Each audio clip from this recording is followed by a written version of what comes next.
Assalamualaikum warahmatullahi wabarakatuh.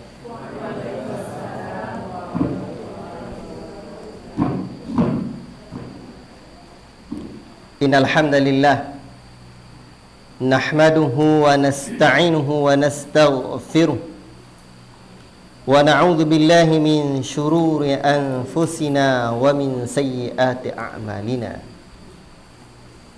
من يهده الله فلا مضل له ومن يضلل فلا هادي له أشهد أن لا إله إلا الله وحده لا شريك له وأشهد أن محمدا عبده ورسوله يا أيها الذين آمنوا اتقوا الله حق تقاته ولا تموتن إلا وأنتم مسلمون يا أيها الناس اتقوا ربكم الذي خلقكم من نفس واحدة وخلق منها زوجها وبث منهما رجالا كثيرا ونساء واتقوا الله الذي تساءلون به والأرحام إن الله كان عليكم رقيبا يا أيها الذين آمنوا اتقوا الله وقولوا قولا سديدا يصلح لكم أعمالكم ويغفر لكم ذنوبكم ومن يطع الله ورسوله فقد فاز فوزا عظيما أما بعد. Ma'asyiral muslimin, bapak-bapak, ama-ama, para pemuda dan anak-anak yang ambo cintai dan ambo sayangi karena Allah Subhanahu wa taala. Syukur kita kehadirat Allah Rabbul Alamin, Allah yang senantiasa memberi kita rahmat dan nikmat, sehingga di antara rahmat Allah Subhanahu wa taala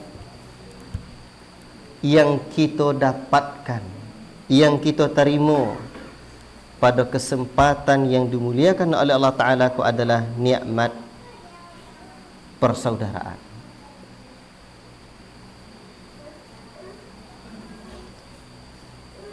Lah hafal di luar kepala kita, innamal mu'minuna ikhwatun, hanya saja orang mukmin itu bersaudara.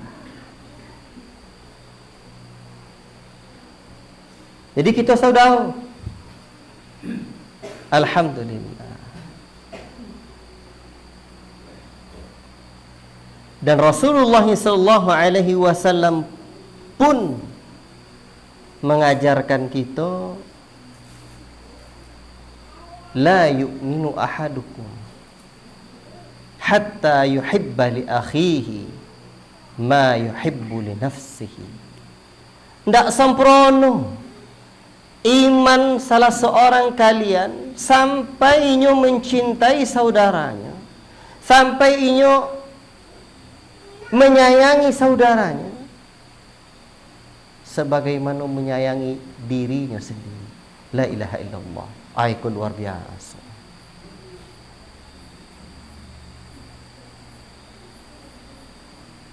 Dan apalagi Allah beri kita hidayah. Setelah hidayah al-Islam adalah hidayah sunnah, hidayah tauhid, dan itu adalah nikmat yang besar. Dan ahlu sunnah adalah orang-orang yang perhatian terhadap sunnah di akhir zaman itu mereka sangat sedikit sekali. Maka pertemuan dalam majlis ilmu yang mengajarkan sunnah Nabi SAW adalah nikmat yang besar dari Allah Rabbul Alamin. Dan ternyata uhuwah, pertemuan, persatuan adalah nikmat yang tak bisa kita buik-buik. Karena Allah Subhanahu wa taala telah menyebutkan Satu ayat yang sungguh sangat luar biasa dan perlu kita renungkan. Lau anfaqta ma fil ardi jami'an, kalau kalian infakkan nawa abin haroto kita untuk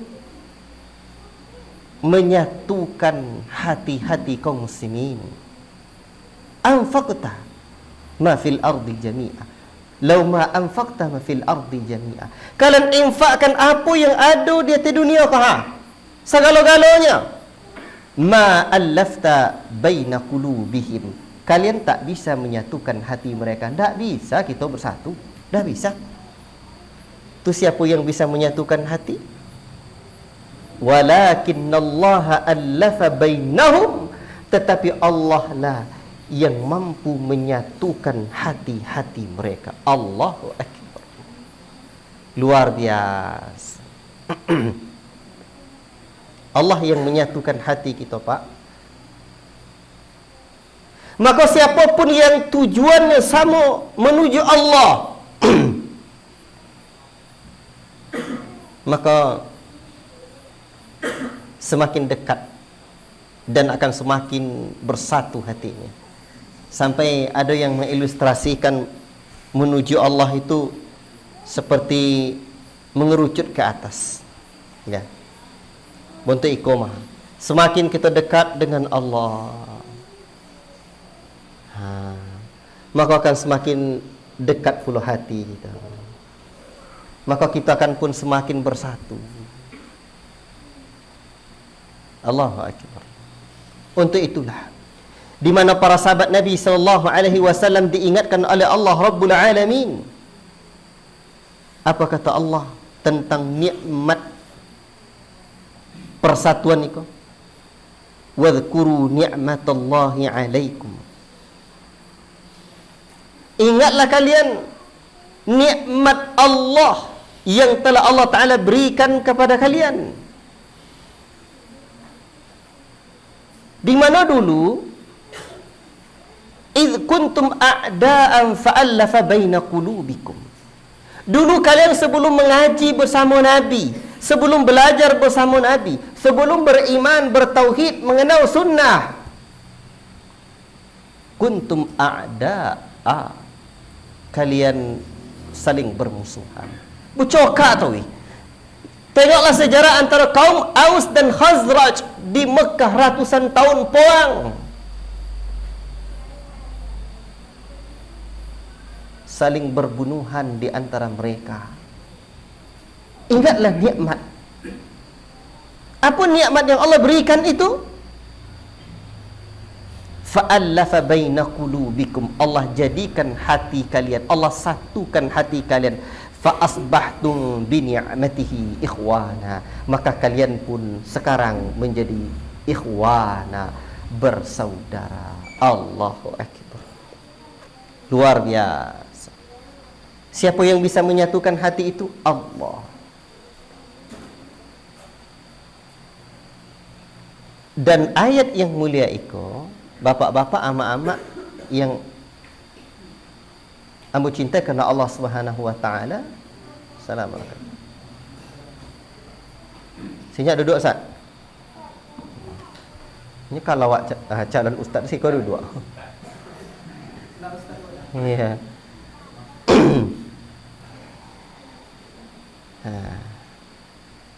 Jadi ayat yang mulia itu memberikan satu pelajaran besar kepada kita bahawa ternyata yang menyatukan hati adalah Allah. Dan ingat, jangan sampai waktu kalau dulu para sahabat sebelum mereka kenal dengan tauhid, kenal dengan sunnah, a'da'a, bercerai-berai, bermusuhan. Begitu kenal dengan tauhid dan sunnah, Nabi bersatu. Jangan sampai terbalik awak. Waktu alun kenal dengan sunnah, alun kenal dengan tauhid, amalan-amalan lain dah berilmu tanda orang buat awak buat pulo, awak tak seketik akrab juga kawan dah, awak tak seketik koncuare. Lomak cerita, lomak persahabatan, tapi begitu mengaji sunnah, begitu mengaji tauhid, lah bercokak je kau joleh. Itu tamunya tabalik. Kau bahasa mo lain artinya kan?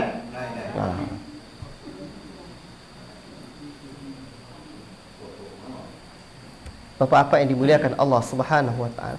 Jangan sampai sebelum kita mengaji tauhid dulu ndak tahun 7 cendu apa sunnah berjanggui. Cendu apa Nabi sallallahu alaihi wasallam mengamalkan amalan agama kau dengan yang sesungguhnya. Awak ndak seketik dengan di tengah-tengah masyarakat pribadi yang simpatik deh orang sonang kawak. Tapi begitu awak mengaji tauhid, jangan sampai kita tu pun menjadi eksklusif. Jangan sampai awak pun menjadi yang dulunya ramah, murah, senyum, asal jumpa orang senyum, salam, sapa, sopan, santun. Tapi begitulah mengaji tauhid, jangan sobui jua. Masam uko, ndak pandai nak menyapu, ndak pandai nak mengucapkan salam. Nyok, olah sudah kaji bek kolana lain nampak dia orang, pakaian lelak dalam sama je pakaian orang dah. Ambu tu dia cendeko pakaiannya mau buyamu cendekonya dulu ndak lah haram cendeko kan ya Ustaz. Tahu ndak peduli pun.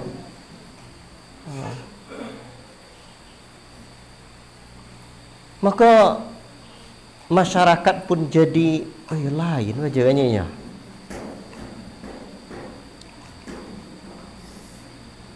Bapak-bapak, ibu-ibu yang ambo muliakan karena Allah Subhanahu wa taala. Maka kini kita sama-sama belajar. Kadang hati kita lain ndak bersaudara je jurangnya, tapi ndak lo dapet di mana lo tak duduk pohon nak.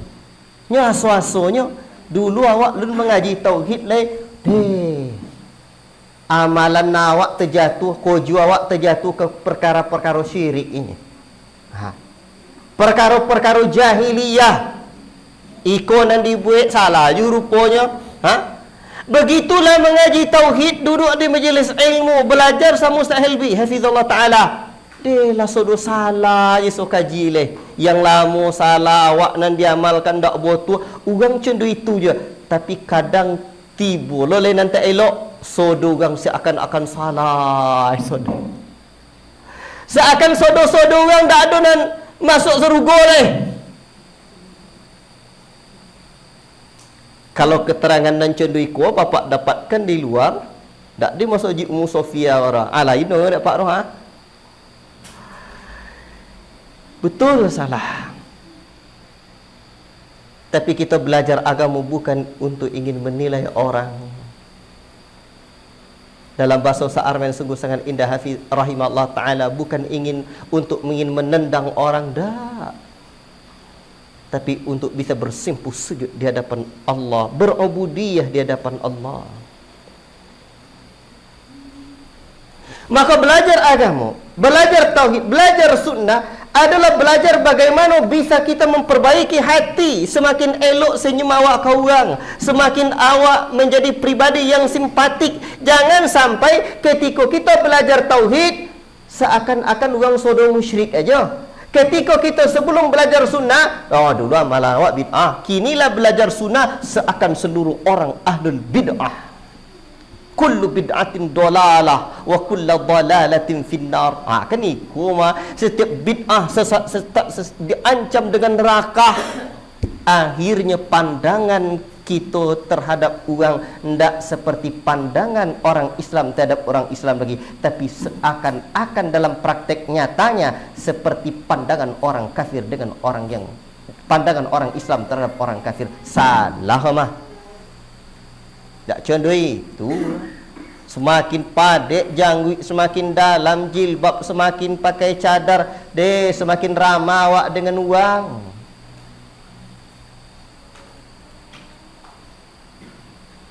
Makanya ketika ada orang yang bertanya kamu, Ustaz, bagaimana masa depan sunnah di negeri di Indonesia, Ustaz? Ambo jawab, masa depan Indonesia dakwah sunnah.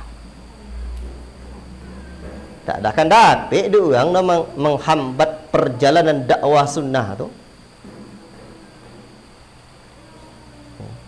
Berapa banyak para penuntut ilmu yang belajar tauhid dan sunnah Nabi sallallahu alaihi wasallam pulang nak ngapa balik? Tentu berdakwah.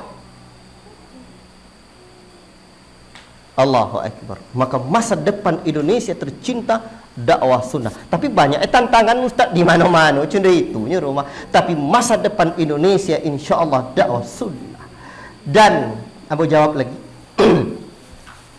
Ketika ada orang-orang yang mengatakan dakwah sunnah adalah dakwah yang paling sulit diterima, Ambo tidak bisa terima dengan pernyataan itu. Tidak sepakat mudah. Jika dipandang di satu sisi, di sisi lain ya. Kalau dipandangnya kadang-kadang awak tibolo dalilnya, membuat nanti elok tu pakai dalil loh. Itu hebatnya setan tu ayolah ustaz payah awak di masyarakat jumpa sama kawan baik orang lu buat Jambi jumpa je orang tua lu jumpa lepek kain macam apa di dakwah di tompeangnya dia payah yang seorang nyebut payah je ambo yang landak cundu dikucilkan mari gini dah di kampung dah nya dan seorang ambo yo pulo lain pandangan masyarakat di kampung berlomba-lomba lain ke lain cito kalau lah dalilnya cundu itu timarinya apa dakwah Islam ku akan sunnah ku di akhir zaman bada al Islamu ghariban wa saya'un ghariban kama bada'a fatuba lil ghuraba. Awal Islam datang asing akan kembali asing di akhir zaman. Bahagialah orang-orang asing ketika itu. Jadi bahagia aja nyo. Akhirnya masih asing di masyarakat. Jangan sampai contoh itu. Salah paham nomor.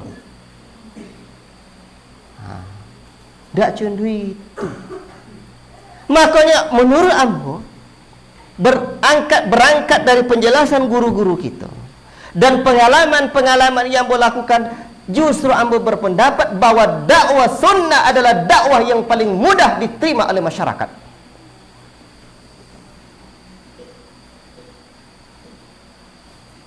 Mbak Poki Ustaz Ghazali. Kalau diuraikan ya, contoh apa? Payah set. Namun tak. Buktinya apa? Ambo masuk dakwah ke pedalaman, ke kampung-kampung, tak ada orang yang langsung bongi kawak menolak, tak ada. Lagipun ambo berpendapat, nya nanamu yang paling takut ni awak bongi kurang bongi kawak, jalan nak bongi orang tak perlu dek awak dah. Nah awak bongi kurang tu Orang bongi kawak cala bongi awak tak bongi dah nak apa?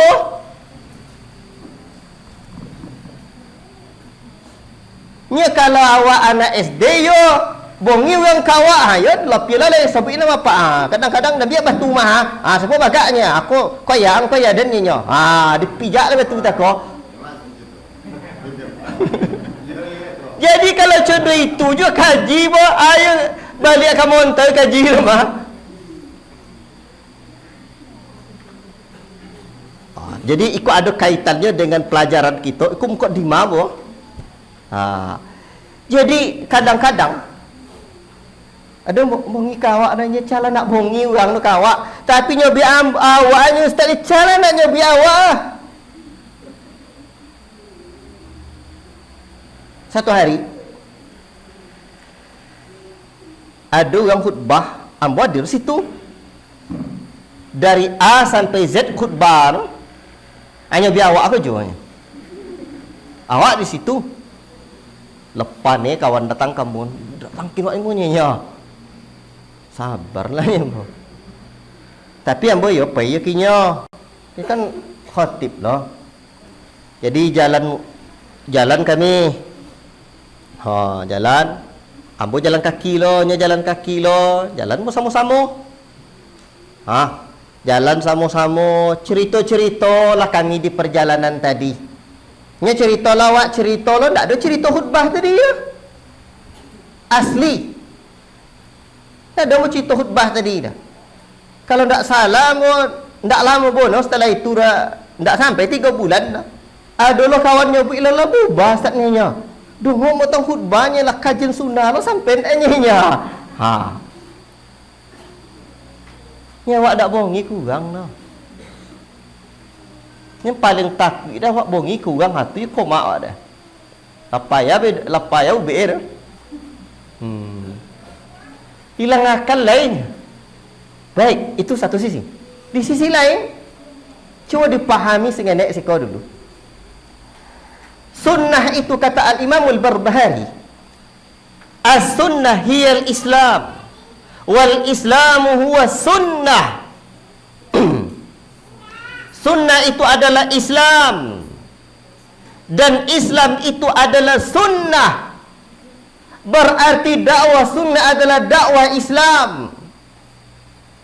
Dan Islam kata Allah Rabbul Alamin, wa ma arsalnaka illa rahmatan lil alamin. Tidaklah kami utus engkau hai Muhammad melainkan memberikan rahmat bagi sekalian alam. Berarti dakwah sunnah adalah dakwah yang memberikan rahmat buat masyarakat dan umat sekalian alam. Perlu ulang lagi. Kata Al-Imam Al-Barbahari rahimahullah ta'ala, as-sunnah hiya al-Islam wal Islamu huwa sunnah. Sunnah adalah al-Islam dan Islam adalah sunnah. Dan Allah Rabbul Alamin menyebutkan bahawa al-Islam, wa ma arsalnaka illa rahmatan lil alamin. Tidaklah kami utus engkau hai Muhammad, nabi tercinta yang membawa al-Islam, melainkan memberikan rahmat bagi sekalian alam. Berarti dakwah sunnah bukanlah dakwah yang membuat malapetaka bagi umat dan masyarakat. Justru sebaliknya, dakwah sunnah adalah dakwah yang memberikan rahmat bagi masyarakat dan umat sekalian alam dimanapun bumi Allah Ta'ala terbentang. Itu duduk pertama dan dipaham. Kalaulah di situ kita berpijak, ambil simpulkan sengenek, kita adalah umat Islam bersaudara. Dan Allah tak sebutkan bahawa orang-orang yang berjubah saja bersaudara. Allah tak sebutkan orang-orang daerah-daerah saja bersaudara. Tidak, asal dia umat Islam saudara kita. Kalau dia betul saudara kita, lalu pandang dengan pandangan saudara.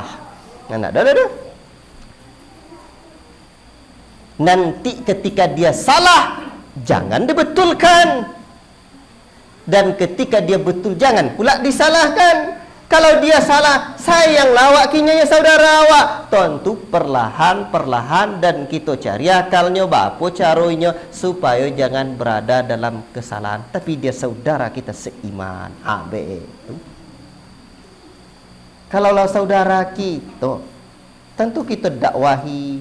Dan dakwah kita adalah dakwah sunnah. Dakwah sunnah itu luas.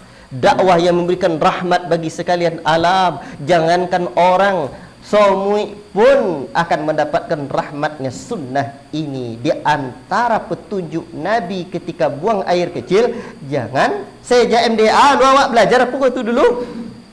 Ndak boleh konciong di lubang somuiknya guru awak. Sedangkan somuik mendapatkan rahmat, apalagi manusia. Maka untuk itu, ketika ini di sini kita berpijak dan jangan memandang bahawa dakwah sunnah dakwah yang sulit diterima, maka insya-Allah mudah kita berada di tengah-tengah masyarakat. Tapi ya sunnah, nya kadang-kadang penyempitan dakwah sunnah itu terjadi di kalangan kawan-kawan yang lah mengaji. Ceritanya, lalai dakwah sunnah di kampung nak nyinya, nak do berpayah nyinya, nak pengurus saji nak boleh ada nyinya. Berarti kalau seperti itu dakwah sunnah itu sebatas ceramah. Itu nama ceramah, itu nama ngaji di kuah. Apa nama ke meja. Kalau seperti itu namanya penyempitan terhadap kata dakwah. Dan penyempitan terhadap sunnah. Dakwah apa Ustaz? Dakwah da'a yad'u da'watan. Dalam satu hadis Dalam hadis hakul muslimi 'alal muslimi sittun, hak seorang muslim atas muslim yang lain 6 perkara. Salah satunya idza da'aka fa'ajibhu, apabila saudaramu mengajakmu maka penuhi ajakmu. Di dalam konteks hadis ni ajak walimah atau makan kau tu boleh. Namun kata asal da'a, mengajak, maka saya Abu Qodok mengatakan dakwah mudah semudah mengajak orang lain makan. Tu ndak sonang mengajak orang makan, sonang. Apa payah mengajak orang makan, yang paling penting lo makan sambal. Selesai nama. Ndak pandai wak buera. Sunah mak-mak buer. Tua makan. Cuma itulah dakwah simpulnya. Nyanan payah berceramah, mengajar cenderung LB ngajar tu yo payah. Lah tomat pondok dipokan, lanjutlah sekolah lah selesailah S1, lanjutlah S2. Kalau S1 S2 kalau pun tak meminum dah. Ini selesai. Tu yo perlu. Tapi kalau mengajak orang apa kan payah. Cuma awak kadang-kadang dak dah. Kadang nampak orang apa disobi awak ada orang lesos yang kini iongnya hanya mama awak kuan tak tanggung mama.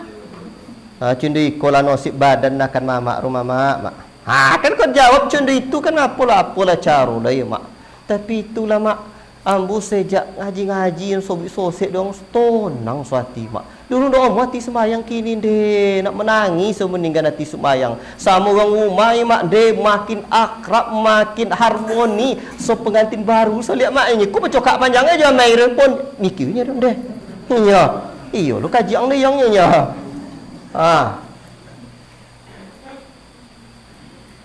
Cuma kan simple dijawab. Tapi awak ndak. Itulah dakwah lah. Seketek tu jumpa lo kawan sama sekolah dulu encoh. Cinyak lu makan cik encoh. Kau yang apa tadi? Siko le orang menjagang lah. Alai ada ikan apa ikan siko? Selimang lah dah. Dah ada ikan selimang lah. Apa ikan siko? Alai ya. Tu penembak tu. Tu masalah. Jadi sebab ikan kau ada ikan tadi cito-cito dan kini kau alam yang tak dapat cara lah sobi dan orang sosek.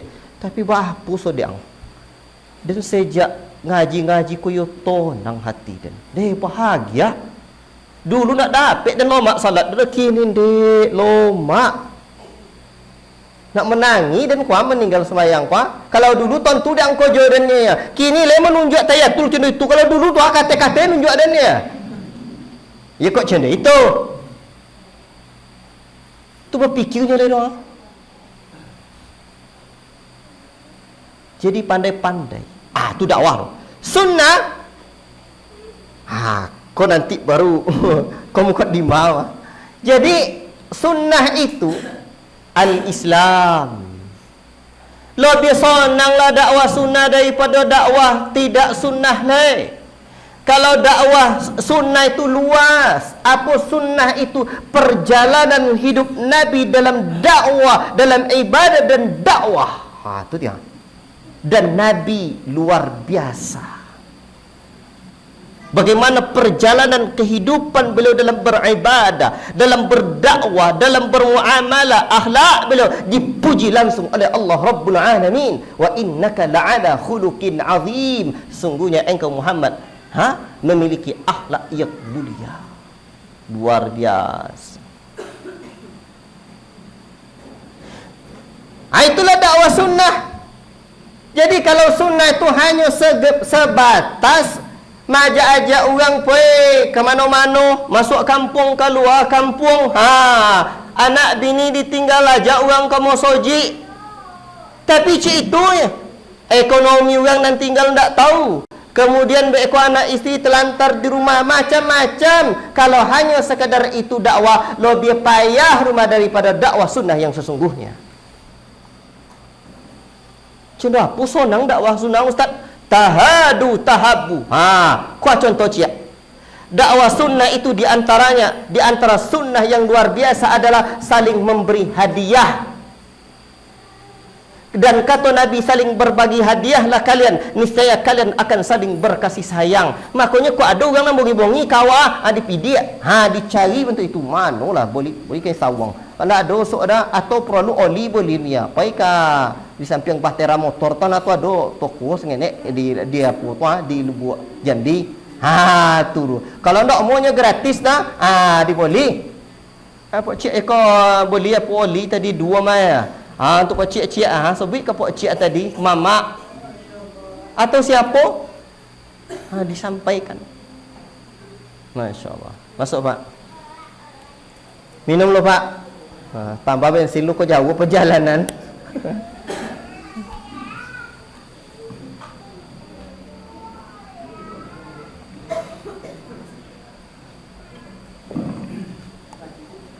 Masya-Allah, jauh Pak. Kau Pak Guru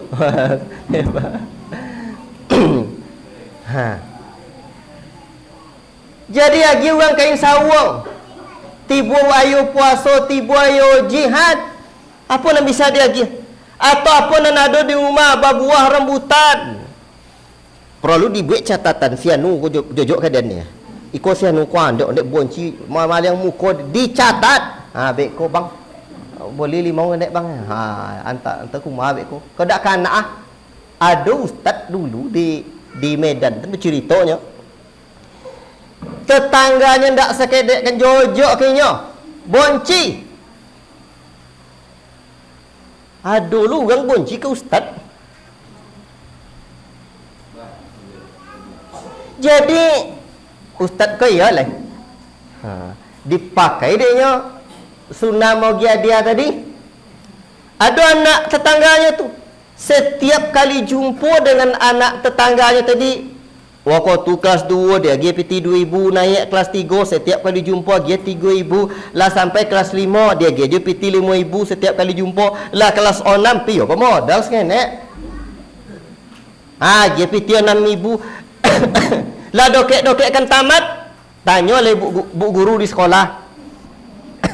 Ditanya kan anak-anak kan biasa bu guru kan bertanya, apa cita-cita kalian?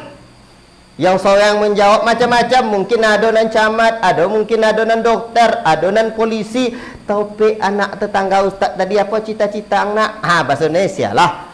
Kata anak tu, saya mau jadi ustaz si fulan. Disobukin nama ustaz tadi. Tak kojik bu guru, apalah nak jadi ustaz tu ya. Ditanya kau maknanya apa mak kau ni, apa anak kau dek menyobit cita-citanya jadi ustaz, sebutnya nak nama ustaz tetangga kau ni nya. Nya ustaz tu tiap kali jumpa GPT nya.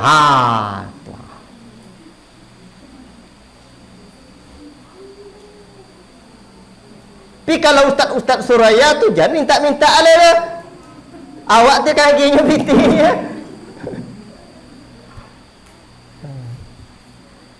Allahu Akbar. Jadi barakallahu fikum, dakwah sunnah itu luas. Dan di antara kehebatan dakwah sunnah yang akan kita pelajari malam ko. Apakah jawab malam ko Ustaz? Mausu'atu Nadratun Naim atau Nadratin Naim. Ensiklopedi Nadratun Naim. Fi makarimi ahlakir rasulil karim. Iko nama kitab Nadratun Naim, menjelaskan tentang akhlak-akhlak mulia Rasul yang mulia, Rasul Al-Karim sallallahu alaihi wasallam. Kitab ko 2 boleh jilid banyak. Iko jilid nan pertama. Kuat bal. Jilid yang kedua boleh. Kuat yang pertama. Jilid yang pertama ketebal dia. Jilid yang kedua boleh kuah daftar isinya. Berarti lain 10 jilid lain. Bayangkan dah tebalnya para ulama menjelaskan akhlak. Dan kitab ko di antara kitab kenangan indah bagi yang bawah. Ambo dapat kitab ko, dapat ada di Maktab Jaliat Mekah Selatan. Waktu itu ambo bawa kitab 3 karton. La ilallah, payah membawa tangan 2-nya. Apa cara bawa leh selesai leh. Bawa ke hotel, kemudian alhamdulillah sampai ke Indonesia kitab itu. Jadi Kitab itu di antara kitab yang luas menerangkan tentang akhlak. Dan Anda menyusun konsep pendidikan yang berkonsep di antaranya dari kitab itu. Baiklah. Ketika akhlak luas. Dan akhlak itu ada akhlak mulia, akhlak terpuji. Bahasa Arabnya akhlak mahmudah. Dan adalah akhlak yang tercela. Bahasa Arabnya akhlak madmumah. Yang tercela. Jadi ikulah yang kita cuba pelajari sekarang. Perlahan-perlahan. Cindui pun Nabi. Kerana Allah Rabbul Alamin telah menyebutkan laqad kana lakum fi Rasulillahi uswatun hasanah. Sungguh adalah pada diri Rasulullah SAW suri tauladan yang baik untuk kalian. Uswatun hasanah.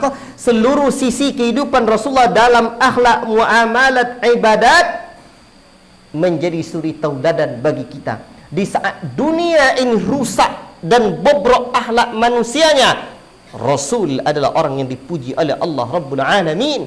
Dan isteri beliau juga memuji.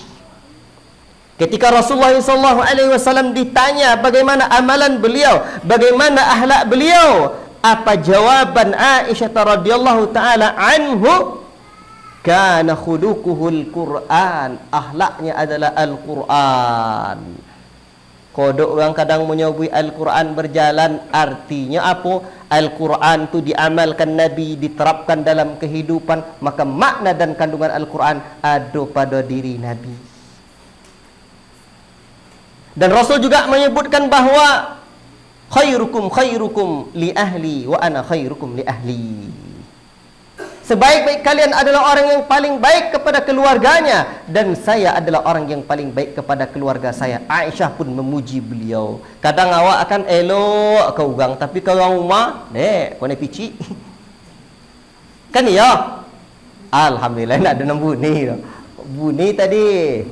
Kata beda aja rumah.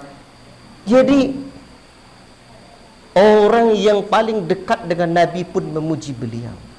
Itu luar biasa. Dan Rasulullah SAW dipuji oleh umat beliau dan disanjung oleh umat beliau, dan juga disegani oleh lawan, sampai orang-orang kafir, orang-orang barat pun memuji beliau. Di antara orang yang menyebutkan biografi orang hebat, 100 tokoh berpengaruh dunia, Michael Hart menuliskan Muhammad bin Abdullah adalah nomor 1, yang pertama. Luar biasa. Cuman kadang-kadang kan tak kenal maka tak sayang, tak sayang maka tak cinta, tak cinta maka tak titik-titik, kata anak muda-muda. Maka untuk itulah kita perlu kenal dan mengenal Nabi, kadang dari sejarah perjalanan hidup dari lahir sampai wafatnya. Dan ini juga bagian dari sejarah Nanti kita akan cerita Nabi begini. Namun kitab ini sungguh sangat luas sekali kitab ini, insya-Allah taala. Mana yang akan perlu di awak nampaknya, coba sama-sama kita pelajari nanti, insya-Allah taala. Kita salat dulu atau apa cara? Alhamdulillah. Azanlah dulu lah masuk waktu kan?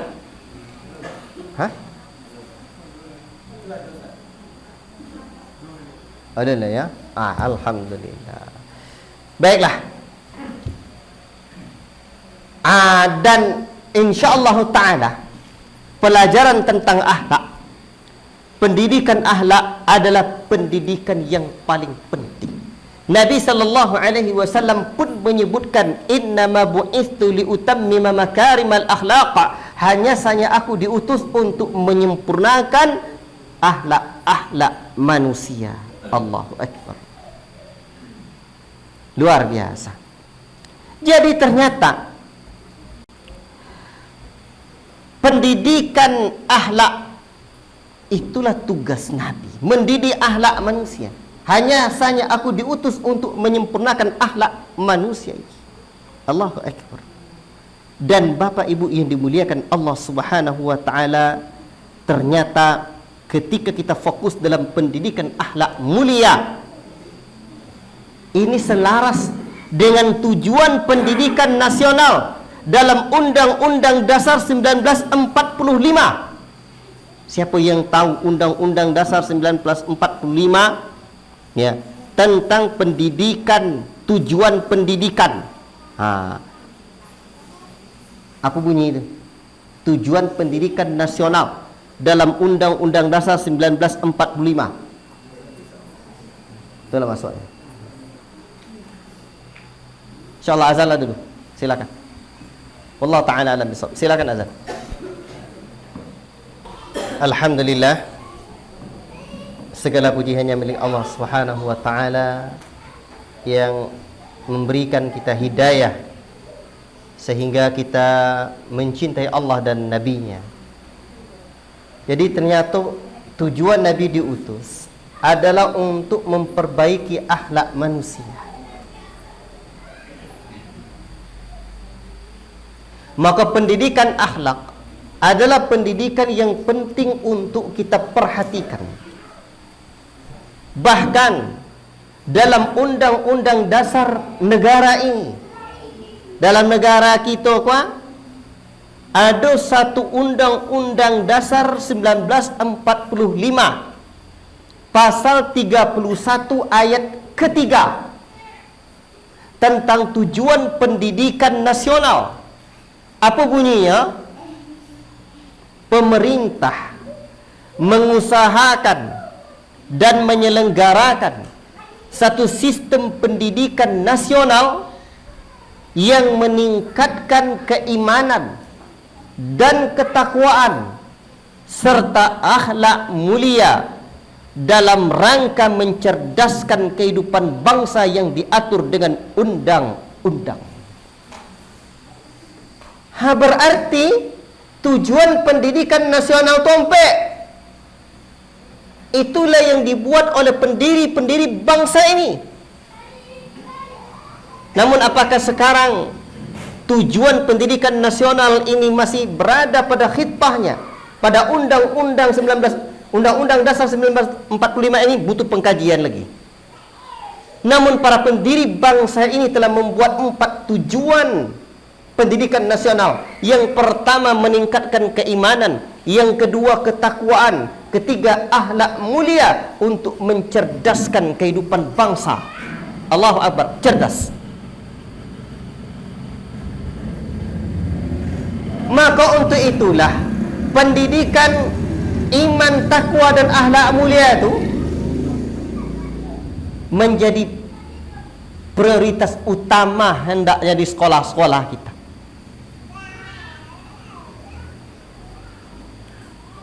Baik dari tingkat yang sekecil-kecilnya. Apa tingkat sekolah yang paling ketek gini? Ya. Pendidikan anak usia dini PAUD. Seharusnya iman, takwa, akhlak mulia sesuai dengan Undang-Undang Dasar Negara. SD, sekolah dasar, iman, takwa, akhlak mulia untuk mencerdaskan anak-anak kita.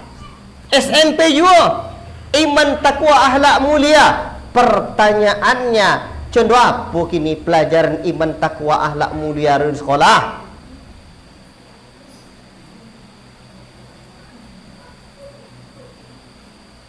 Itu jadi pertanyaan. Sebenarnya ini amanah pendiri bangsa ini.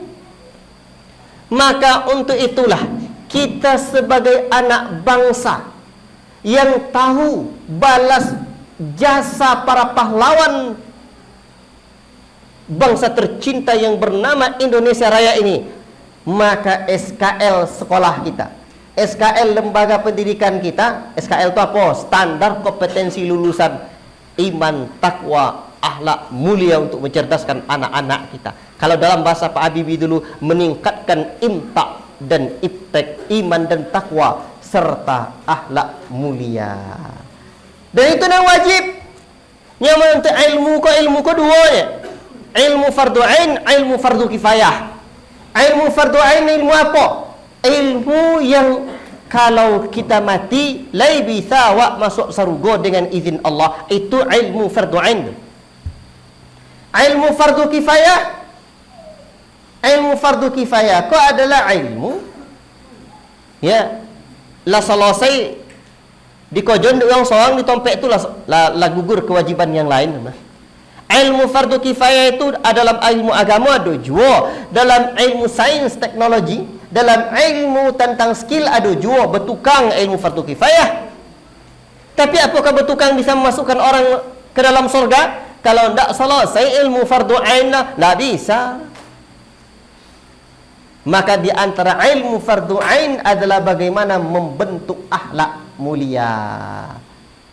Ketika Allah mengatakan ya ayyuhalladzina amanu qu anfusakum wa ahlikum nara. Wahai sekalian orang-orang yang beriman, peliharalah dirimu dan keluargamu dari siksa neraka. Ali bin Abi Thalib radhiyallahu taala anhu memberikan komentar, addibuhum wa allimuhum. Ajarkan mereka adab, tanamkan adab pada anak-anak kalian, tanamkan akhlak, ajarkan mereka ilmu. Umar bin Khattab juga mengatakan, ta'addabu thumma ta'allamu. Tanamkan nilai adab, kemudian ajarkan ilmu. Ternyata adab dulu sebelum ilmu. Dan beginilah pendidikan generasi terbaik umat ini. Untuk itulah perlu awak mendidik anak-anak awak dengan pendidikan akhlak. Diajarkan surat kitab kuah. Mak, kuah nak. Jangan jen ka ang kitab kuah kitab akhlak nak. Belajar kami di ustaz di Masoji Ummu Safiyah. Berapa kali pertemuan mak? Setengah kali pertemuan. Tapi 2 boleh jilid nak, kata ustaz. Kau nanti ajen so, tapi tak bisa kami baca kita Arab gundul ustaz. Itu tidak diantar nak ke pesantren. Kau ada pesantren wak? Pesantren Usroyana mau buya helbia wak kuah guru. Ini buya.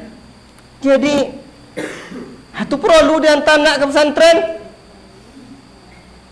Tapi ustaz payah saya naik pesantren sekolah umum rumah murah bayarnya ustaz. Kalau pesantren deko bayar uang bulanan payah ustaz. Idui ambo motong gota nyopoi pagi pulang potang peras keringat banting tulang kepala jadi kaki jadi kepala keluar keringat segodang biji jagung ustaz. Alhamdulillah kalau leidek namanya walana nak buntung wak rumah. Semakin banyak biaya sekolah anak semakin godang pahala untuk awak rumah. Kan ya? Al-ilmu la ya'dilu say' idza sahhatin niyyah. Ilmu tu tidak ada yang menandingi keutamaannya apabila lurus niat ketika menuntut ilmu itu. Luar biasa. Makanya ambo kalau menyebut kadang-kadang ke orang tua wali murid, nya pondok yang mau buat, nya ada 6 tompek rumah kini, ada yang la resmi, ada yang karantina aja, ada yang hanya beberapa orang seperti di pedalaman. Jadi ada yang gratis, ada yang setengah, ada yang full bayar. Kita tengok dah awak. Makanya kalau ada wali murid nan bertanya, "Macam apa cara pembayaran ustaz?" Bertanya kinya, "Macam apa ndak apa?" Kalau bapak nondak untuk akhirat besok sodonya bapak bayar. Kalau boleh mampu. Atau mungkin mau tak mampu ustaz. Bagi-bagi pahala juga. Separuh awak, separuh ustaz-ustaz atau donatur. Atau mau tak mampu sama sekali ustaz. Itu sahelbi dah. Atau beliau kau akan tanggung jawab doa. Atau kau akan sampai sahelbi doa. Tu padek tu dulu. Jadi inyo ambil pahala, tapi awak mampu nak cari jual anak sekolah gratis, rugi bapak kata Allah. Apa dia rugi pula? Pahala godang memang tu ajin kau orang lah kan mungkin. Ambo apa-apa amak-amak, ambo kodok punya buik. Ambo bercita-cita buat pesantren kau ndak sengenek. Ambo bercita-cita buat pesantren kau 1000. Tapi nanambo buat tu ndak gedung pesantren, nanam payar buat gedung pesantren, pondok pesantren. Pondok ru buat bangunan papan umpek kali 6 meter, pondok namo so mapal Quran tahfiz namo dogi merek pondok tahfiz selesai rumah. Makanya buya-buya dulu sonangnya tamat pondok buat pondok, tamat pondok buat pondok. Kok sekolah lah melangi tapi ndak pandai buat pondok ora. Nya gedung pesantren yang dibuat tentu iya pon yang kepala orangnya. Jadi apa dek contoh itu cita-citamu? Tak malu mau nyampaikan apa sebab kau meninggal awak dulu kau anak-anak melanjutkan kau anakmu. Ustaz, calon ustaz rumah Muhammad Al-Fatih tu Saleh Fauzan dan mereka-mereka tua. Jadi insya-Allah yang melanjutkan atau murid-murid ampu. Apa dek contoh itu cita-cita ustaz? Kadang-kadang ku ondek lah ya. Ku balik ku rumah ku jam 4 tidur. Kadang lah jam 1, kadang setengah 2, kadang lah jam 2. Kadang kawan nak boleh balik dia sunnahnya makan dulu. Jadi yuk talambek tapi ponek badan kadang-kadang alun tabale sorry. Jasa orang yang telah mendidik kita. Jasa siapa tu? De ado omak ayah dan menggodang ambo dulu. Tu ponek dan rasa-rasa hilang. Kini ayah ambo lah meninggal dunia 8 tahun yang lalu sekitar. Ambo berangkat berjalan dalam perjalanan itu sering ambo tinggi ayah. Yang ambo harapkan apa? Dulu ayah ambo ponek mengantar anak ke pondok bawa Honda-nya tu. Enggak, apa nama? Honda tu merek RC lah Honda tu. Ya, RC. Ini pasal Honda Sodo. Jadi kok remahan Honda tu. Antaranya ke pondok. Sampai duk balik jalan jatuh, tengkak kakinya.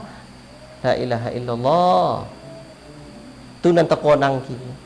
Amak cendu itu je sampai kini sakit-sakit amak ambo tu ndak akan menyangku ambo menengoknya menantu jangan cucu le. Kini lah banyak cucu.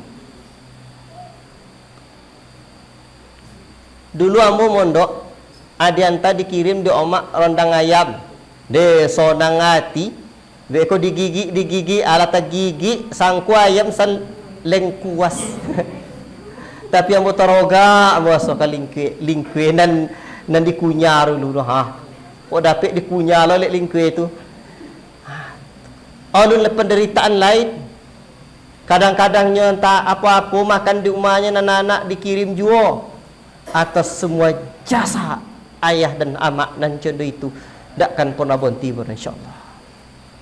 Ambo berharap terus mengalir palo kepada ayah dan amak ambo dan bersyukur ambo amak ayah ambo ndak gratis dulu menyekolahkan ambo. Jadi saudara LB. Jadi kok datang sok le konang ceramah Ustaz Potang ya. Nanti cara jadi antar kala anak sekolah mon. Perlu mon. Olah tici awak aja nanti sekolah agama anak. Kalau ndak awak pun ngajar anak tu. Anak ya pora. Ku anakmu kan nak mau pondok kan dah. Nya kalau pondok mu murid-murid ambo gurunya. Kalau lain punya ambo gurunya. Kadang guru-guru ambo no dong adiknya. Jadi nya mendidik anakku kewajiban awak. Jadi kewajiban awak tulah dan disowan ke Sahelbi. Ke Asrul. Banyak orang kan mau saya hitan ambo ikolah terlambat tadi mana kau ndak datang ke pondok, ndak sampai singgah pondok lain. Sonang hati kalau sampai ke pondok ro, nyu tinggi memori awak dulu. Sonang hati di pondok ro. Itulah di antara anak mondok. Payah-payah sengenek lah apa-apa ama-ama, niatkan karena Allah. Intan surullah yang serukum. Kalau engkau tolong agama Allah, Allah pasti tolong. Sampai kana awaruna, mati ya mak sunak doa na ya mak muna. Mati ayah mak bisu ang jadi ustaz di kampung kau baca ketubah bisu nak atau buat pondok lai bisa sok nak usahon nak nya tinggi nya seorang lah mati awak tu kodang deknya balik tu jadi di pondok tadi diajarkan tadi makanya sesungguhnya pondok tu selaras dengan tujuan pendidikan nasional. Makanya wajar Ki Hajar Dewantara menyebutkan siapa Ki Hajar Dewantara? Bapak Pendidikan Nasional Indonesia Raya. Nya ada buku 2 jilid ama punya buku beliau tu Beliau menyebutkan Ki Hajar Dewantara menyebutkan bahwa pendidikan ideal nasional itu adalah pendidikan ala pondok. Tu hebat. Kan tak percaya? Datang ke PKN. Bu tengok bukunya. Bapak-bapak, ibu-ibu yang dimuliakan Allah Subhanahu wa taala. Balik kita ke pendidikan akhlak. Kini kita sebagai orang tua Kita lah muaddib, para pendidik anak-anak kita. Kita orang yang diikuti akhlak kita oleh anak-anak kita. Maka untuk itu, perhatian kita terhadap akhlak betul-betul harus wajib kita kerahkan kemampuan kita untuk mempelajari pendidikan akhlak. Untuk kita, kerana Allah Rabbul Alamin baik melalui Al-Quranul Karim atau lisan Rasulul Amin betul-betul menyanjung orang-orang yang berakhlak mulia, menempatkan orang-orang yang berakhlak mulia pada tempat yang tinggi. Sehingga di dalam Al-Islam, pendidikan akhlak, perhatian Islam terhadap akhlak luar biasa. Tadi sudah kita sampaikan bahawa tujuan Nabi kita diutus di Allah Ta'ala adalah untuk menyempurnakan akhlak manusia. Bapak Ibu yang dimuliakan Allah Subhanahu Wa Ta'ala,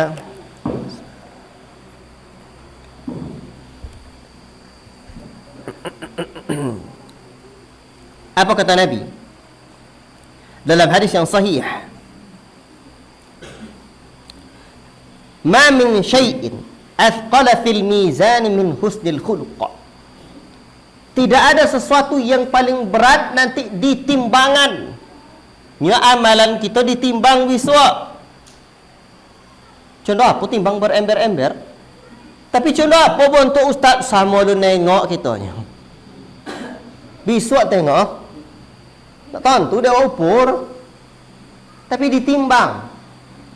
Jadi tidak ada amalan yang paling berat nanti di timbangan melainkan atau melebihi beratnya min husnil khuluq, baiknya akhlak. Allahu Akbar. Rupanya baik akhlak boleh amalan tu timbangannya nanti boleh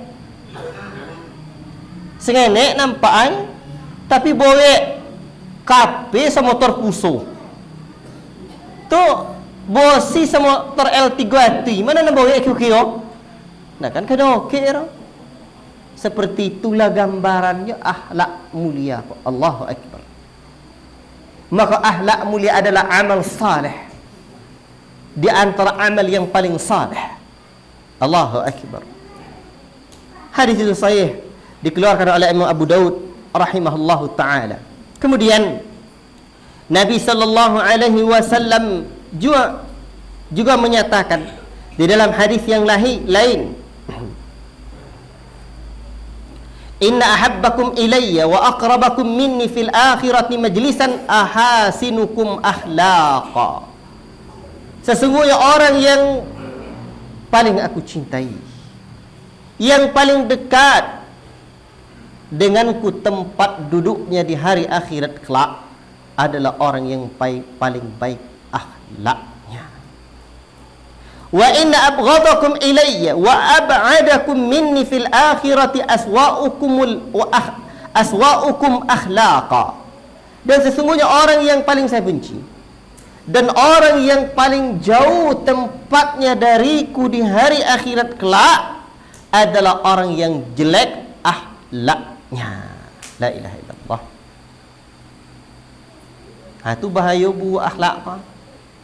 Jelek akhlak. Dan Nabi sallallahu alaihi wasallam juga ketika ditanya, faqad su'ila sallallahu alaihi wasallam an aktsari ma yudkhilun nasal jannata. Apa amalan yang paling banyak memasuk orang ke dalam surga? Maka kata Nabi adalah taqwallahi wa husnul khuluq, yaitu takwa kepada Allah dan baiknya akhlak. Diriwayatkan oleh Imam Tirmizi rahimahullahu taala. Allahu Akbar. Luar biasa. Itu baiknya akhlak. Dan Nabi sallallahu alaihi wasallam dakwah beliau itu ditentang bukanlah karena akhlak beliau, bukan dek perangai Nabi dah, bukan dek perilaku muamalat kehidupan sehari-hari Nabi, tidak. Tapi dakwah Nabi ditentang karena akidah, mendakwakan tauhid, mendakwakan tidak boleh menyembah patung dan berhala, hanya menyerahkan ibadah kepada Allah Ta'ala semata. Maka kalau belajar kita dari sejarah perjalanan Nabi tadi, jangan sampai dakwah kita ditentang oleh akhlak kita yang jelek. Sebab Nabi tidak pernah ditentang dakwah beliau kerana akhlak beliau tidak. Sampai-sampai ketika Nabi sallallahu alaihi wasallam pergi hijrah ke kota Madinah Al-Munawwarah, Yathrib ketika itu, ternyata ada sahabat yang disuruh oleh Nabi sallallahu alaihi wasallam memberikan amanah yang dititipkan kepada beliau. Apa itu? Berupa piti. Apa sebab? Di kalangan orang-orang Quraisy, orang-orang Arab dulu, tempat penyimpangan uang yang paling elok adalah Muhammad bin Abdullah. Kalau awak tempat nyimpan piti yang paling elok, siapa? Umar. Jadi ternyata orang Arab tempat penyimpanan uang yang paling baik, yang paling amanah dan paling aman adalah Nabi kita tercinta sallallahu alaihi wasallam. Maka ketika Nabi pergi berhijrah, ada orang yang disuruh, aku bagi nak angkat si fulan, si Alan. Walaupun dakwah beliau ditentang, tapi orang-orang masih mengakui beliau al-amin, terpercaya, akhlak mulia. Hebat. Baik. Bapak Ibu yang dimuliakan Allah Subhanahu wa taala, maka untuk itu dulu generasi salafun salih, apa salaf ustaz? Tak sama salaf nasib doh. Kalau itu bek gatal. Ikut salaf, mahraknya harus topek. Nya kalau salaf tatuti orang wakdinya salaf. Tapi kalau salaf, gigi bagian atas, ujung gigi bagian atas bertemu dengan bibir bagian bawah, salaf. Tu fa hurufnya itu. Apa pengertian bahasa Arab? Tu bahasa Arab, tu bahasa Arab Melayunya generasi terdahulu. Alaika bi athari man salaf wa in rafadakan nas, kata al-Imam Al-Auza'i rahimahullah taala. Pegang teguhlah prinsip generasi salaf. Generasi apa itu salaf? Generasi terdahulu. Siapa generasi terdahulu itu? Para sahabat. Sekalipun manusia mencelamu, wa iyyaka wa ara'ir rijal wa in zakhrafuhu laka bil qaul, dan jauhilah olehmu pendapat orang-orang belakangan sekalipun dihiasi dengan perkataan yang indah, banyak pengikutnya, enak pula terlihat, apalagi kok banyak pula pitinya, jangan tergiur. Wa iyyaka wa ara'ir rijal. Jadi salaf tu generasi terdahulu. Siapa generasi terdahulu kau? Generasi terbaik umat ini yang disebut oleh Nabi, khairul quruni qarni. Sebaik generasi adalah generasiku. Kemudian satu kurun lagi setelahnya, satu kurun lagi setelahnya. Apa loh kurun kau ustaz? Kalau dibuat ke abadnya satu abad. Itulah orang generasi terdahulu. Cendu ayu itulah ayu nan jonia. Ayu jonia, udara segar. Kata orang tua pak ayu joni kuasia putih ikan jinak ni ya. Di mana ada? Di hulu sungai. Kan ya? Cuba pergi ke hulu sungai Kuantan dan atau hulu sungai Sengingi. Hulu sungai Sengingi tu apa kalang indarung delo mak mandi. Kami pergi sama anak itu. No mak apa lagi ke daerah rambu tu Ludai namo de joni ayu. Sobik je. Itu di hulu sungai. Kot ya. Jadi airnya jernih. Jadi generasi salaf dahulu, artinya generasi para sahabat, sangat perhatian terhadap akhlak mulia. Dahulu Ibnul Barak menyebutkan, saya belajar adab 20 aman. Selama 30 aman, 30 tahun, dan saya belajar ilmu 20 tahun. Dan generasi para sahabat tabi'in dan tabi'ut tabi'in, perhatian mereka terhadap belajar adab lebih tinggi ketimbang perhatian mereka terhadap belajar ilmu. Allahu Akbar. Dan terkenallah perkataan para ulama rahimahumullah taala jami'a, guru-guru mereka, ibu-ibu mereka, orang tua mereka menyuruh anak-anak mereka untuk belajar adab, sampai Makhlad bin Al-Husain berkata kepada Al-Imam Ibn Mubarak, nahnu ila kathirin minal adab ahwaju minna ila kathirin minal hadith. Kami lebih butuh banyak adab ketimbang banyak hadis. Dapat ilmu hadis, tak, banyak adab yang paling butuh. Maka dari zaman ke zaman, dari waktu ke waktu, Allahu Akbar, para ulama pun menulis kitab-kitab yang berkaitan dengan adab. Sebutlah kitab adab yang paling terkenal, namanya Adabul Mufrad, karya Al-Imamul Bukhari rahimahullah ta'ala. Ada lagi kitab, ya, kitab adab dalam Sahih Muslim, kitab adab dalam Sahih Bukhari juga. Demikian juga kitab adab dalam Sunan Abi Daud, dalam Sunan At-Tirmidzi, dalam Sunan Ibnu Majah. Demikian juga kitab Al-Adab karya Al-Baihaqi, Al-Jami' li Ahlakir Rawi, Jami' Bayanil Ilmi wa Fadli, Tadhkiratus Sami' wal Mutakallim, Al-Adab Syar'iyyah, Al-Adab Al-Akli, Min Adabil Islam, dan yang lain-lainnya. Para ulama perhatian mereka besar terhadap pendidikan adab, akhlaq.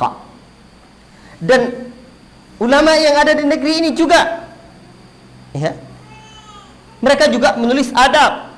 Maka ketika saya merenungkan bahwa kenapa orang negeri ini terkenal di Arab sana, terkenal di luar negeri, di daerah-daerah lain, bahwa orang Indonesia lembut budi pekertinya, baik akhlaknya, saya mengira itu juga selain daripada kultur, budaya, atau lembutnya orang kita, juga pengaruh adab yang di kitab adab, dakwah adab yang ditulis oleh para ulama-ulama yang ada di negeri tercinta ini dari masa ke masa dulu. Ada beberapa kitab. Sampai Profesor Hasbi As-Siddiqi juga menulis buku Lembaga Budi. Buya Hamka menulis buku pribadi. Itu akhlak, pembentukan karakter. Bapak Ibu yang dimuliakan Allah Subhanahu wa taala. Ikalah, dan kini dikumpulkan oleh para ulama dalam satu kitab yang luas lebar. Dan kini sebelum kita akhiri, mahal jam siko Pak Gus. Tu ngaji mana ya? Oh betul. Ya lainan mahal Pak boleh. Alhamdulillah. Jadi kini cuba kita tengok apa-apa tiada Ustaz akhlak tu di dalam kitab ko apa-apa ama-ama ada dua tui banyak akhlak terpuji. Bayangkan tu. Kok awak amalkan itu kan luar biasa rumah.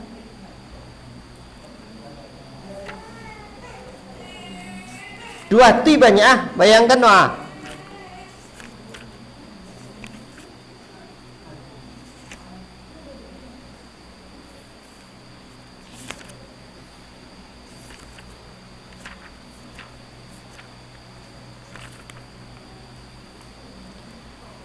kalau anak tercela 161.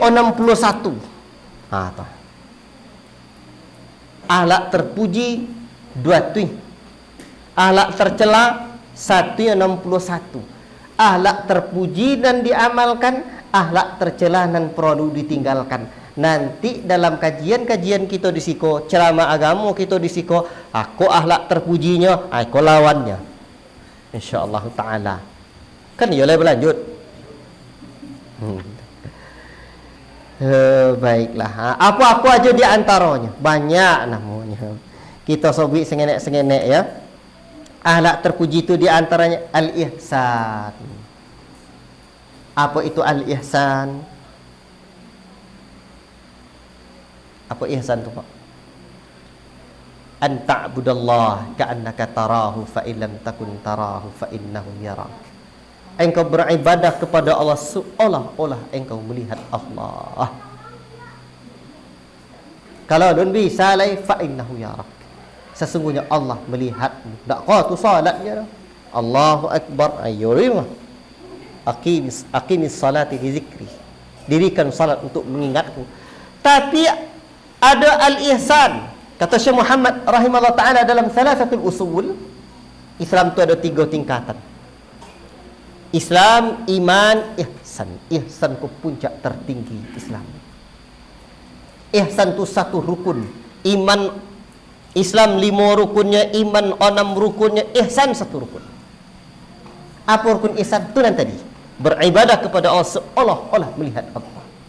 Kalau lebih saleh, yakini Allah senantiasa melihatmu. Diingat-ingat Allah melihat kita ke mana pun awak. Sekalipun kita dalam jamban. Dari tentu jamban, Pak. Orang seberang bilang tandas. Orang mana tu? Orang Malaysia. Tandas ni nama. Dalam kakus, dalam WC dan toilet cara orang kini masih bisa berbuat ihsan. Dan itu bagian terpenting dalam akhlak mulia. Allah senantiasa tengok kita, Allah senantiasa lihat kita dimanapun kita berada. Makanya dulu Buya mau ngajar berbuat ihsan ni kok. Ingat Allah, senantiasa ingat, tetap ingat ayat Allah. Laisa kamitslihi syai'un wa huwas samiul basir. Allah tak serupa dengan makhluknya. Dan Allah senantiasa melihat hambanya, mendengar hambanya, tetap ingat sekalipun dalam jambannya. Bapak Ibu yang dimuliakan Allah Subhanahu wa taala, tu berbuat ihsan. Kalau macam itu kita tentu fikir-fikir awak buat ndak elok. Makanya kalau ada orang mau ndak buat maksiat boleh ustaz. Lo bahasanya bolehnya tapi terpenuhi beberapa syaratnya. 1. Cuba catat-catat. Tonton kau lain dapat kau kan? Tidak tinggal di bumi Allah. Carilah tu. Kemana bumi kan dicari? Anda ustaz, amul leponek tinggal di dulu daerahnya, pindah ke lipet kain lainnya. Atau leponek tinggal di lubuk jambianya, tinggal ke apa? Ke mana? Di bumi Allah aja baru. Kemana kan dicari? Tak bisa. Payah kau. Syarat dan kedua, berada di tempat yang tidak dilihat Allah. Carilah tu. Tak bisa. Makanya kalau anak-anak gadi awak di rumah mak, nak jalan mak, sobik jambai ewek-ewek deh. Kata ustaz potang buli apil, jangan nampak dia Allah Ta'ala. Kemana kan dicari? Dan ketiga, bisa meminum air dan menghirup udara yang bukan kepunyaan Allah. Dah bisa? Tak. Nan kaumpek sanggup menahan datangnya malakul maut yang mencabut nyawa. Dah bisa? Nan ke apa? Ompek 5. Sanggup menahan malaikat yang akan mengazab dalam alam kubur dan di neraka kelak. La ilaha illallah. Sapadek alimu silik lah. Ndak, ampu guru silik pangen.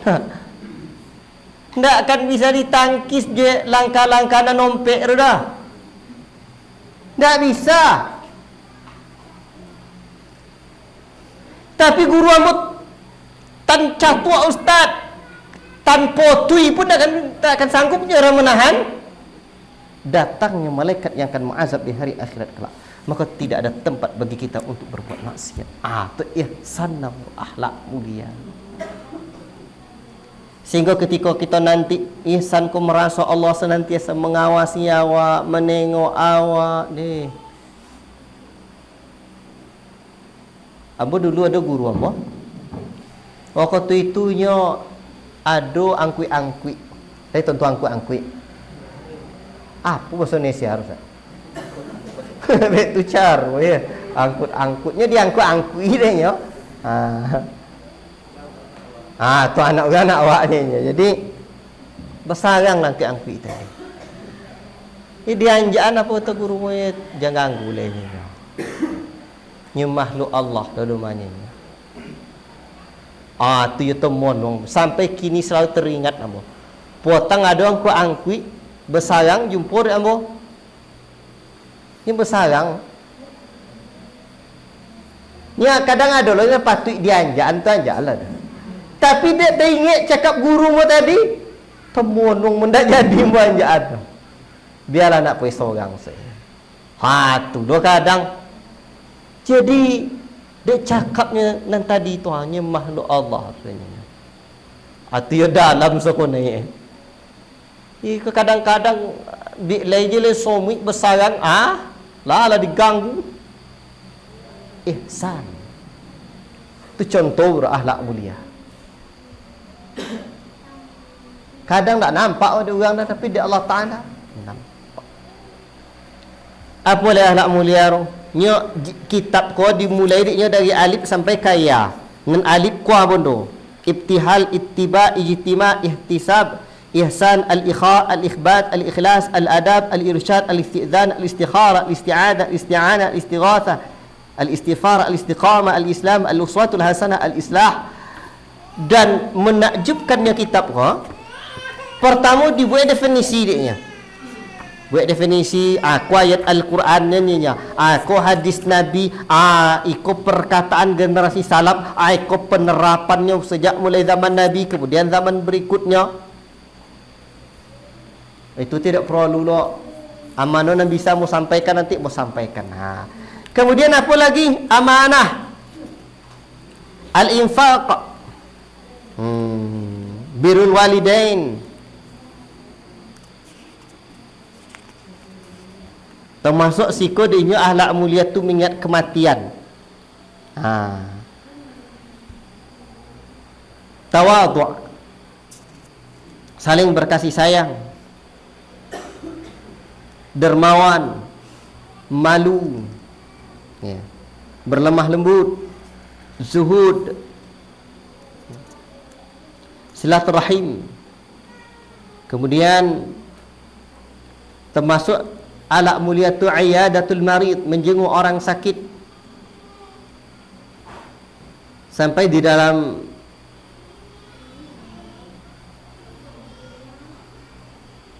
Sarah Bulul Maram atau salah satu kitab yang jumpai, di antara para ulama menyebutkan jangan sampai lah sehat orang tu sakitnya berjumpa dengan ninya potang sakit asani ndak aya dapat jadi bujang ngok tang dayin. Jangan sampai contoh itu.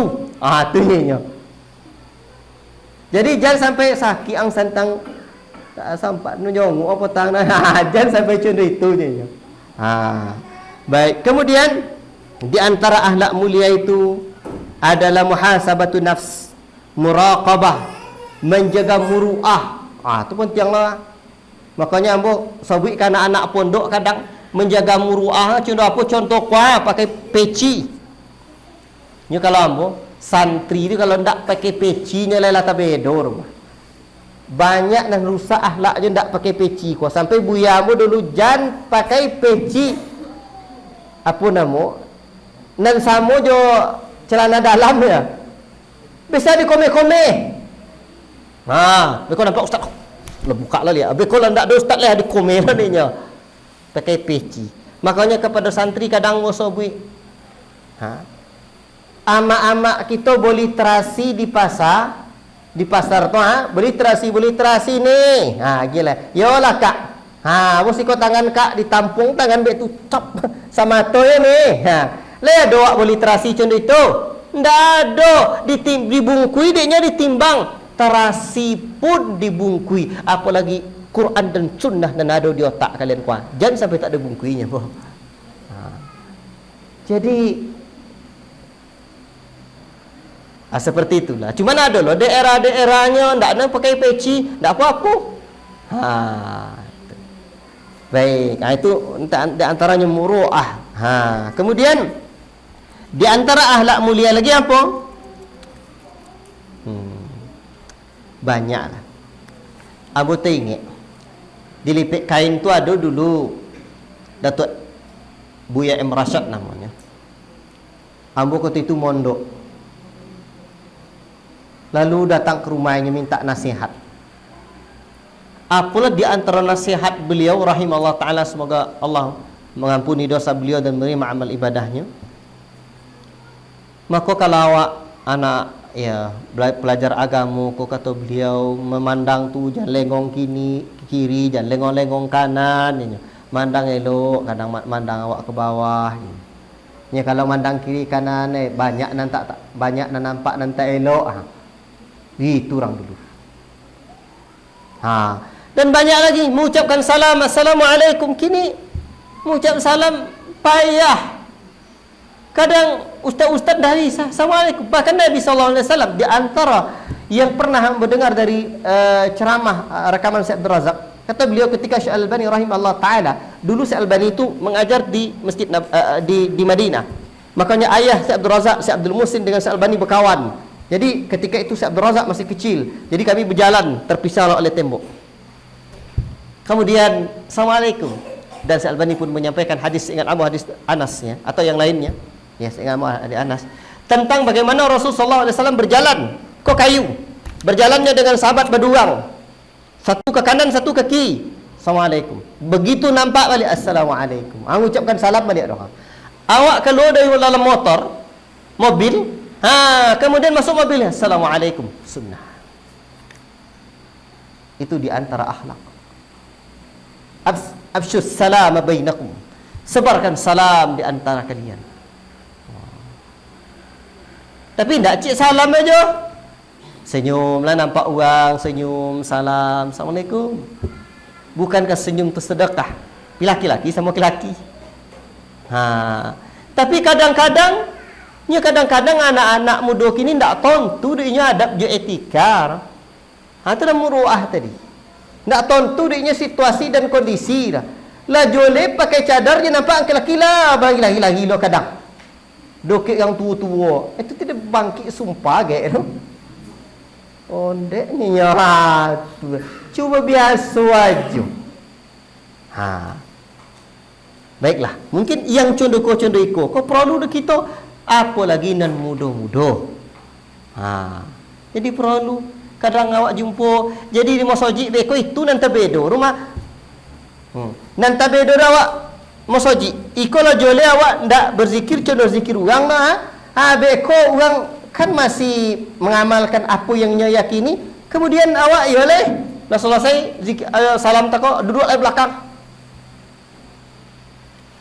Kadang ayolah selesai sudah itu sunahnya nyawa akan dikulu kadang ya baiklah ndak ada jumpa dengan masyarakat, ndak ada jumpa dengan orang, itulah nan tak tanggung dari masyarakat tu.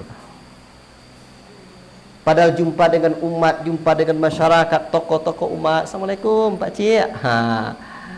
Ayo Mak Cik. Lai dapat Cik Mak Cik siko. Lai. Ambo balik dari pondok mah atau awak nan tua-tua ko siapa dulu? Amak tua-tua macam itu ya Assalamualaikum. Ni Mak. Kau apa yang mengaji sekarang? Cuba-cubalah belajar agama dak. Nan seketik tu dah nampak rogo tu kamu. Tak tahu tu dia orang melangi mana kaji awak tak peduli dia orang. Di situ yang perlu kita perhatikan. Ini kadang payah. Bapak Ibu yang dimuliakan Allah Subhanahu wa taala dan disayangi Rasulullah sallallahu alaihi wasallam. Terakhir, akhlak tercela kau banyak. 161 banyak di situ. Dan disampaikan para ulama-nya, banyak para ulama yang menulis itu. Di antara akhlak tercela itu ittiba'ul hawa, mengikuti hawa nafsu. Kemudian marah, termasuk juga tajassus. Ya. Nak mencari salah orang ikut jual. Tu lo perang hasad, dengki, ya, iri, dendam, kusumat. Itu akhlak-akhlak yang tercela. Ya, termasuk berbohong, menipu, ya, malas, male. Lain male je sikonya kan? Pamale kata buyamu dulu kok laila bontu amale aku ikuti makhluk paling buat di dunia ni nyo. Itu dah ni nyo. Tentu deknya menandak menjadi awak. Apa sebab? Sembahyang sanu deh malih. Ndak belajar agama ni malih solun lebonya. Malih. Hai itu tidak kata buyamu dulu, itu yang paling buat bontu atas dunia. Sodo malih. Makanya di dalam alam kubur di antara azab yang membuat awak kone locak malaikat doa, la daraita wala talait. La daraita wala talait. Kamu tak mau belajar, tak mau membaca. Ha tu dia malih. Nadu be tu tidak buat bontu anya malih. Untung lain tak bau pura. Pi orang jujur orang tengok pam malih, cuba menantu pam malih. Dan sabit je. Apalagi yang tua-tua nyinyi kan. Ayo ni. 10 tahun je sabit je balik. Bahaya. Wallahu taala alam bisawab, dan banyak alat-alat tercela yang lain. InsyaAllah seketik demi seketik sama-sama kita baca bisuat dan sama-sama kita pelajari. Kalau ada umur sama panjang, insyaAllah kita bisa berjumpa balik. Atas kekurangan hamba mohon maaf. Dah cukup ya kan? Ya, insyaallah taala. Wallahu taala alam bisawab. Wassallallahu wasallam ala nabiyina Muhammad wa ala alihi wa sahbihi ajma'in.